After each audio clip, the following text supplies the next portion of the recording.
La Regione si è data tempo fino al 30 settembre per arrivare alla definizione dei correttivi sulla normativa dei canoni ATER. Così CGIL e SUNI hanno voluto sottolineare ancora una volta i 5 punti che a loro parere devono essere rivisti assolutamente. Si tratta, dicono, di correttivi mirati a risolvere la situazione di disagio economico e sociale che questa legge sta provocando a migliaia di famiglie anziani in primis. La prima riguarda l'ISEE per la decadenza che permette di rimanere nelle case ATER. Deve essere portata, dicono, a 30.000 euro, tenendo ben presente gli over 75 e i disabili. Ed ancora, una volta stabilito il tetto massimo per la decadenza, bisogna stabilire un tetto massimo di affitti che non deve essere superiore a quello del libero mercato. Non solo.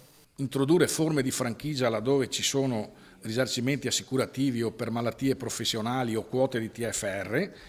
La quarta, eliminare l'IVA perché in alcune regioni l'IVA non c'è, e riparametrare i nuovi canoni con una revisione della sopportabilità che noi riteniamo quella calcolata dalle 109 variabili della Regione non sia corretta.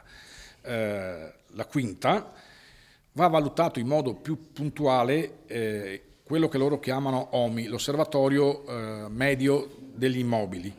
Gli fa eco Alessandra Gava, segretario provinciale del SUNIA, che punta l'accento anche su un'altra questione. Oltre al canone, infatti, uno dei problemi principali delle case popolari è quello delle spese condominiali. Molto spesso le persone hanno affitti bassi perché naturalmente sono calcolati sul loro reddito, ma sono inseriti in condomini o in case in cui le spese condominiali sono elevate. Quindi molto spesso questi nuclei familiari vanno incontro ad una morosità per spese condominiali. Questo ha fatto emergere un problema vero, il problema della casa per le persone, anche le persone che lavorano, che non riescono ad arrivare a fine mese, i giovani precari non riescono ad avere a casa.